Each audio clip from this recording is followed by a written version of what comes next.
What's going on? What's going on, everybody? This is another edition of the J Rich Show, and I am here with my guy, Spencer Davies, Cavs insider, who is one of my guys, man, from the Cavs organization. Spence, what's up?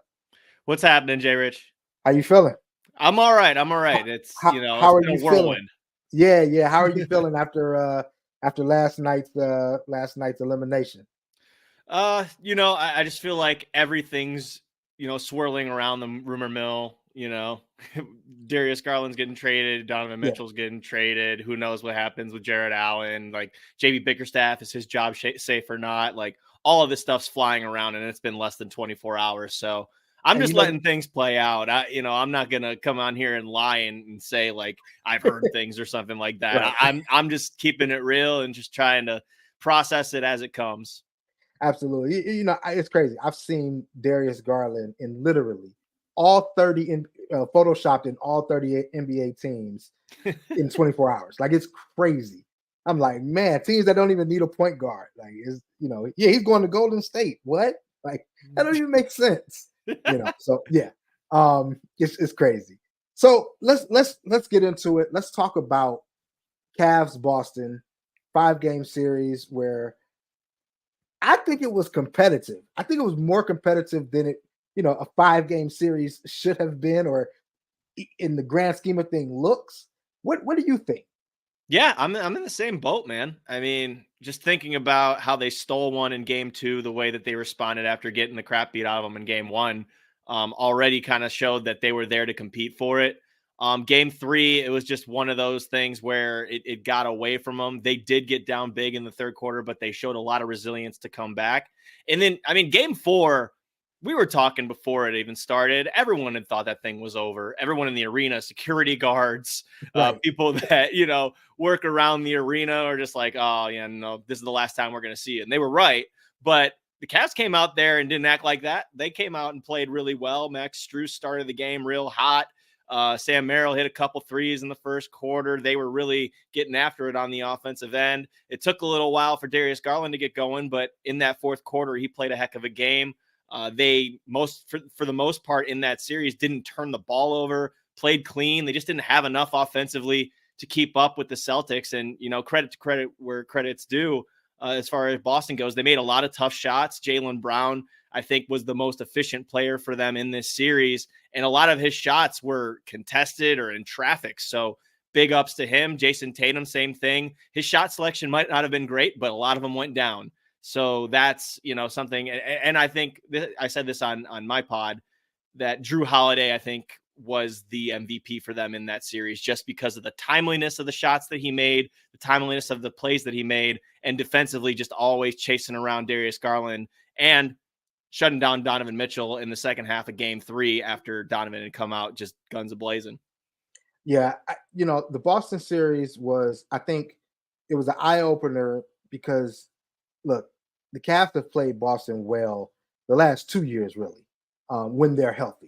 But when you go against a team and you just don't have a Jared Allen, and then the last two games, you don't have Donovan. That's 50 points, 55 points that you're just missing. You've got to find a way to manufacture it, and they just didn't have it. I mean, I really wish I would have seen this with a healthy Cavs team. I really do, because I think they could have shot. Like Darius said, they were coming in to shock the world. I think they could have. I really do. It's unfortunate that the full healthy starting lineup only got to play 28 games together this year. That's for sure. But it's also kind of disconcerting that, when they were mostly healthy, that was probably they were working their hardest to try and figure out a fit with each other. And there was a lot of staggering going on, and JB Bickerstaff did that a lot with Evan Mobley and Jared Allen offensively. He did that a lot, pairing together Donovan Mitchell with Jared Allen and Darius Garland with Evan Mobley.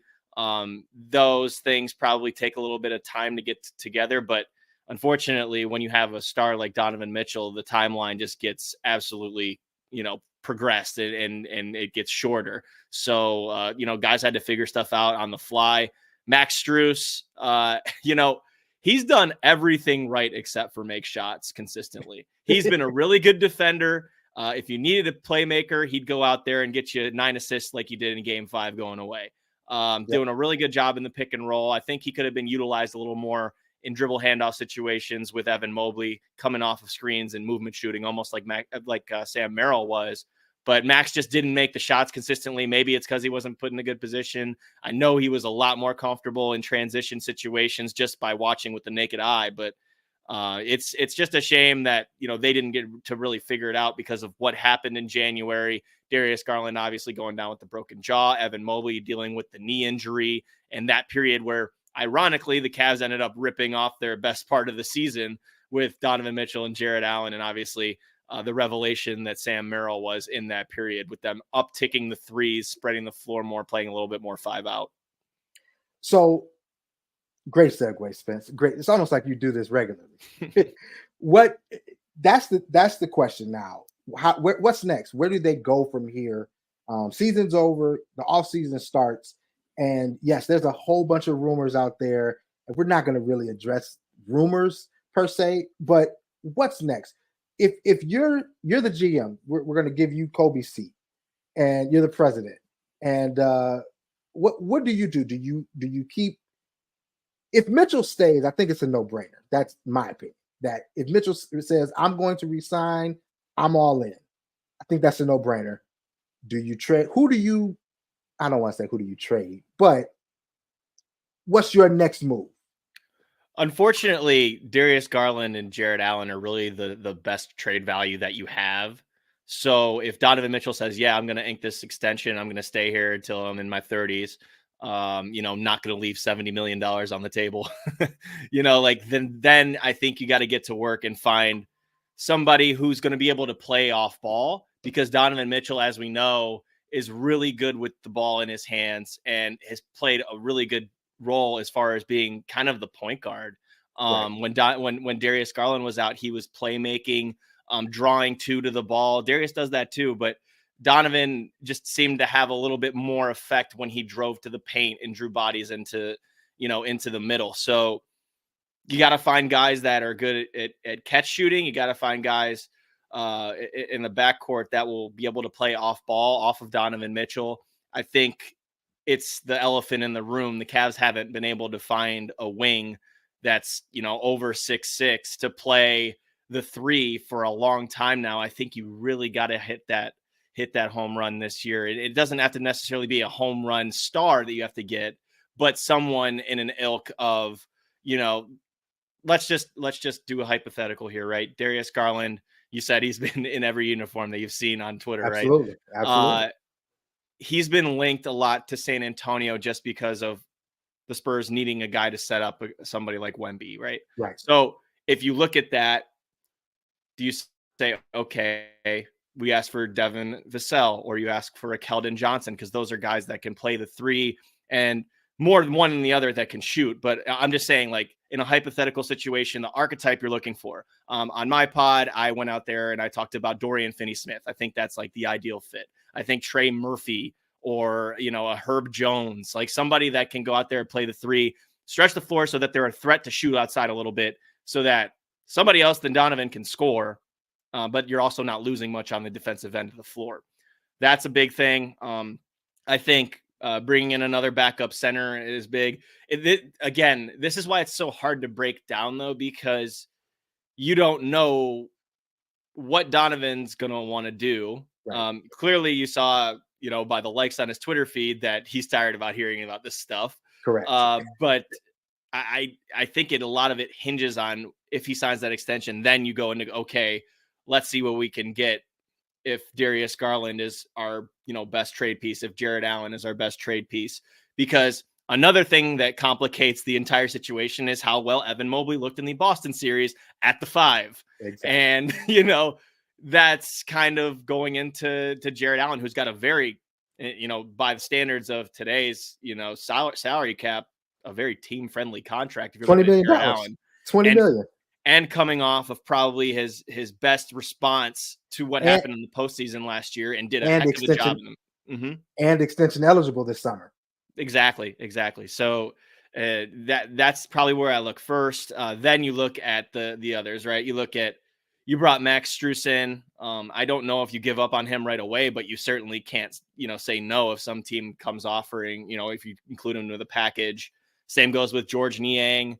I don't think anyone expected him to shoot 10% from three in the postseason and play himself out of the rotation. That's a hindsight is 2020 thing, considering his numbers in the past, but that's something you have to take a hard look at, I think, as well.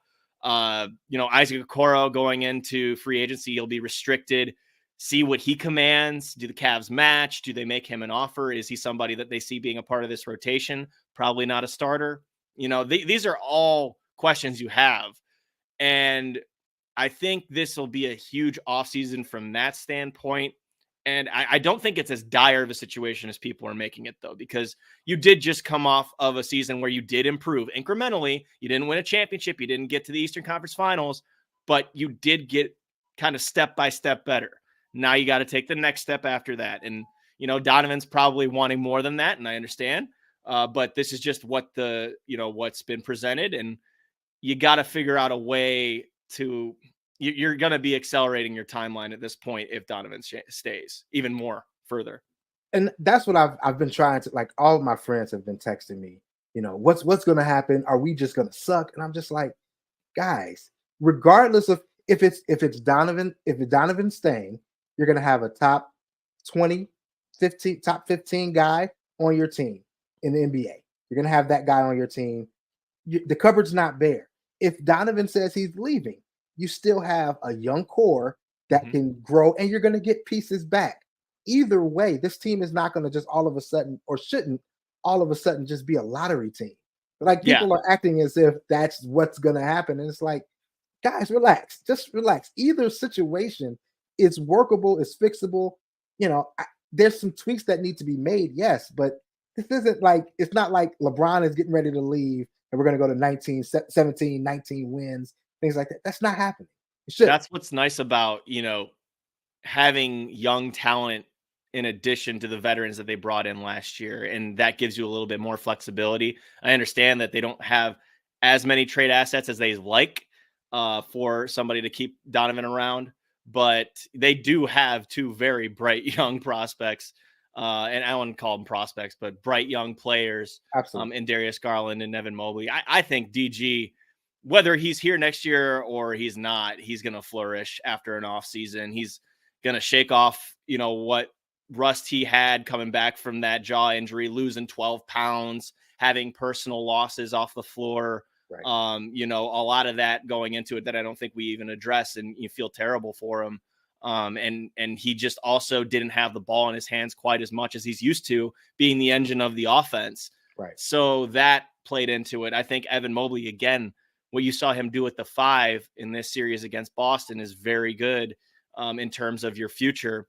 And he's going to, add on 5 to 10 pounds probably in the off season and work on that 3-point shot and maybe work on his off the ball skills and what he can do handling the ball, maybe more attacking one-on-one without somebody needed set him up.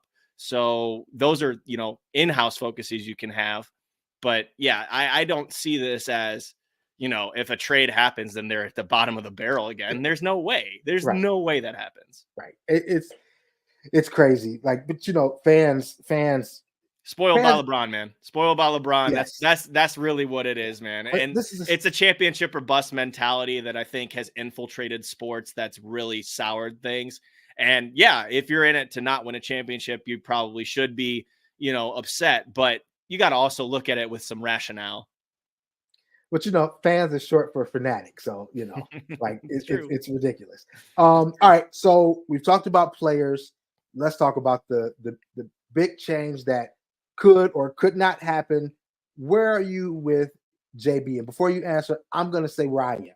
All right, I like JB as a coach. I like JB as a leader. I think he was dealt a bad hand as far as this year. You've got injury after injury. You have distractions. You have all kind of things, and for them to end up as a top 4 seed after having lost, Donovan missed 20 games in the regular season, and then Mobley missed over 20 games. Darius missed over 20 games, and they were still a top 4 seed. I don't know if you can say definitively I'm giving him another full year, but I don't think he should be. I don't think he should be fired. Where are you? I'm in the camp that if you do more with less, then you're probably not putting yourself in a good position. I also think, and maybe this is, foolish to think. I think that JB's a really good motivator. I think he's a good coach, and obviously he connected with the guys, and the way that he's able to turn around a franchise that had 22 wins 3 years ago and Right. taking them from play-in to first round to second round. That's, again, incremental growth. That's what we want to see. But for me, if the injuries continue to happen like this, there's got to be a pattern. There's got to be a pattern there. If you're playing someone 44 minutes on the second night of a back-to-back and it's your superstar, that leads to injury. If you're playing guys 40 plus minutes consistently, that's going to lead to problems and soft tissue injuries. So part of it, I think, is part on him as far as the injury goes and working these guys. I know that's, freak stuff, but I mean, if I could give you an outside example, look what happened to OG Anunoby in the Knicks series. He had a hamstring injury. How many minutes is Tibbs playing him? Like Josh Hart's a freak of nature. Let's leave that one there because he's playing, 48-minute games. But I think that there's a better way to utilize your bench. I think there's also a stubbornness too with guys that he trusted instead of maybe going outside the box if something wasn't working within a game. There were also times where the Cavs would be extremely confused on inbounds plays. ATOs weren't the best this year. That stuff I think can work against him. But to play devil's advocate, guys got to execute. Guys got to be able to make shots, open looks. There were open shots missed the entire season and in the entire playoffs that you're like, these guys are supposed to be shooters. These are career 40% shooters coming into this, season and ended up being, flopping away at that. So it's a tricky situation, but I think ultimately someone's going to have to fall on the sword and it's going to be JB. And it sucks because he has done a tremendous job here of getting the Cavs to this point. But I think that, we never got to saw him really with a true three. We did see him with Lowry Markkanen, and I thought that the Cavs were pretty darn good in that season, and it kind of crumbled at the end there just because of, again, more injuries. Jared Allen went down and was down for the rest of the playoffs. So, but again, is there? It's a chicken or the egg conversation, man. It's not easy to evaluate, and that's why I don't envy Kobe. I don't envy Mike Gansey. I don't envy Brandon Weems and Jason Hillman and all these guys that have to make this decision of whether to retain him or not. It's weird because I do see, being there is, all the games and the things that we do see some of the rotations are questionable at best. That's being nice. But at the same time, I also, I know I just said I want to keep it, but I will say for 3 years in a row, they faltered at the end. Late game execution has not gotten better. It's still the same as it was 3 years ago. Like as much as the players have to grow, the coach has to grow as well. And I do kind of sometimes look at those in-game situations and I'm like, JB, what are you doing? That didn't make sense. Well, I will actually come to his defense on this one. If you scan the league, just all 29 other teams, that end of game offenses are rarely plays drawn up. Maybe there's some screens, maybe there's some slips, but it's usually just my guy versus your guy. And we're going to chuck a shot. Like my friend calls it the clogged toilet offense. That's what happens at the end of NBA games. Yeah. Most of them are not good shots. It's players that are extremely talented making extremely difficult shots to win games. I think at least for the most part in the NBA, that's what it comes down to. It's my guy versus your guy. So in that aspect, I don't think, it's that much on JB.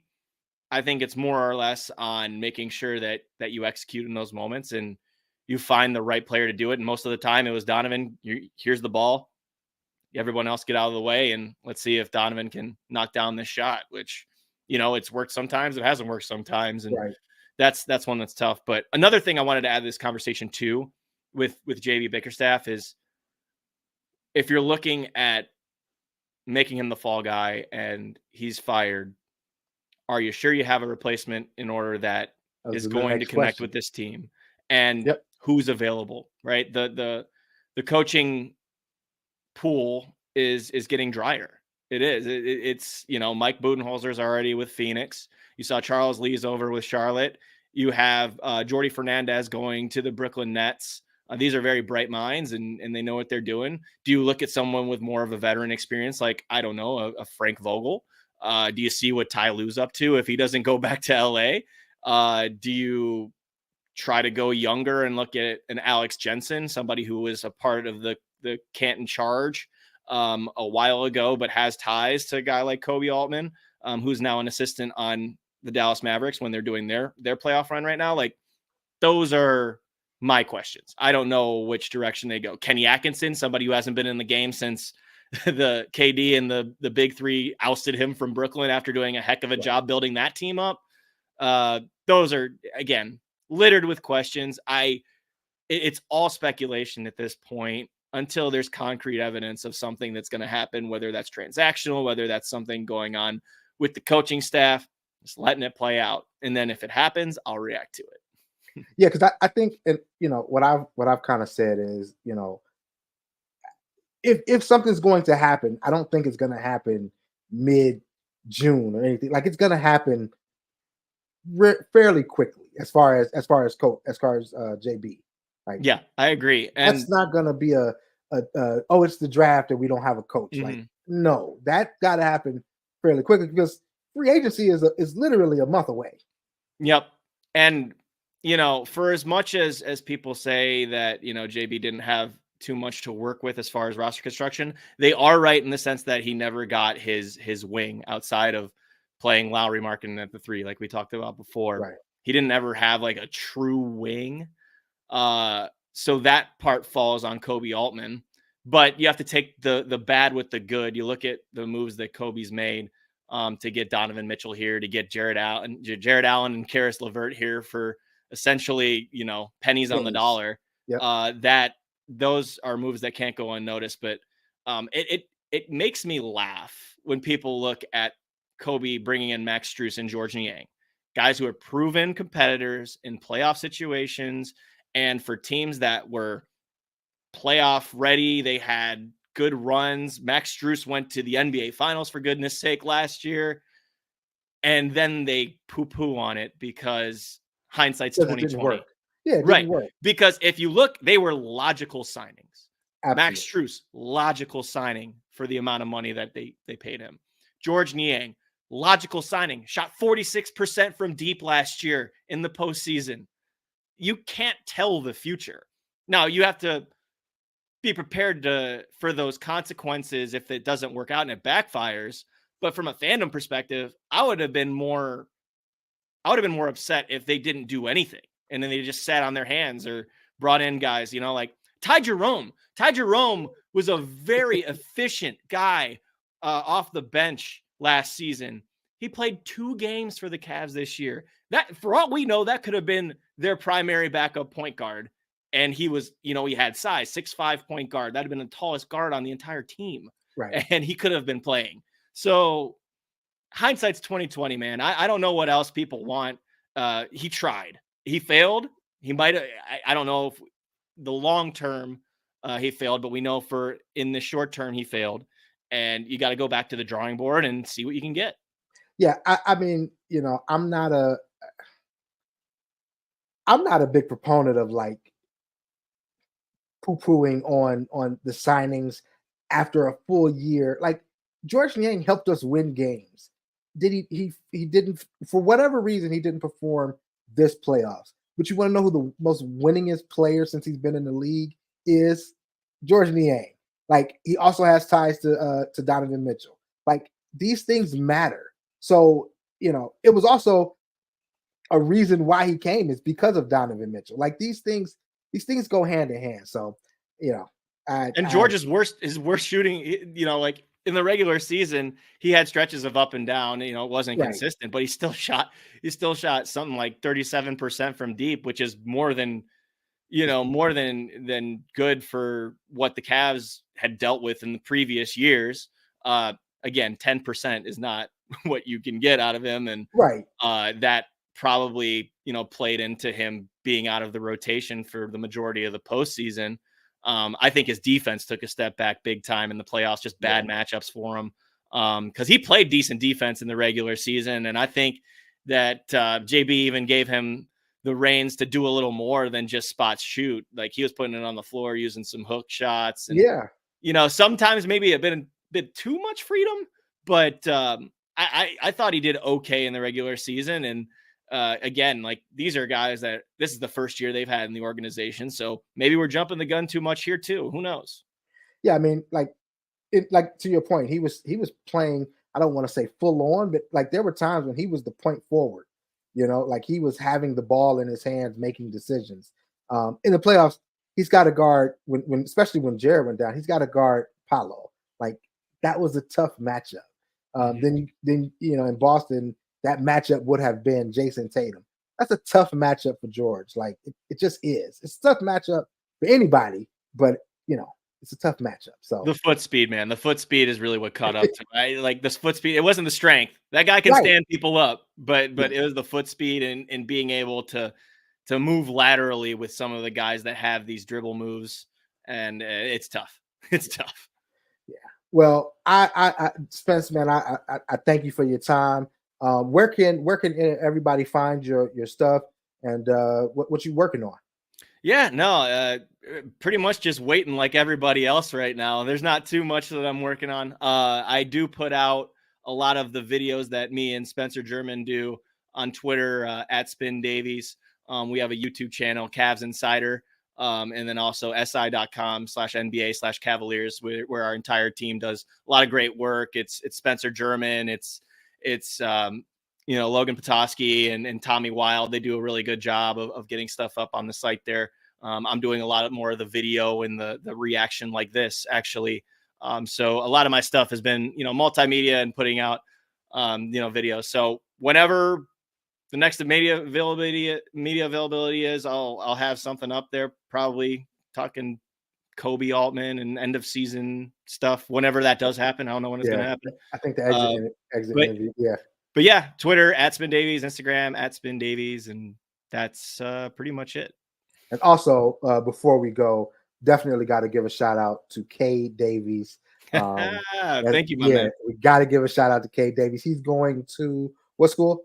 Capital University in Columbus. Going down there to play basketball. Couldn't be more prouder of my guy, man. It's crazy that I'm gonna have a little brother playing in D3 basketball, and he's a heck of a player, man. And shout out to Ty Neal and Kevin McConnell and all the guys that run the show as well for helping him in his journey. And Cuyahoga Heights High School too, man. They did some really great things and didn't get nearly enough appreciation. And shout out to Braylon McClarty as well, his right-hand man. There we go. All right, Spence, I appreciate you. Thank you so much. Thank you all for listening. Thank you all for watching. This has been another episode of the Jay Rich Show. Peace.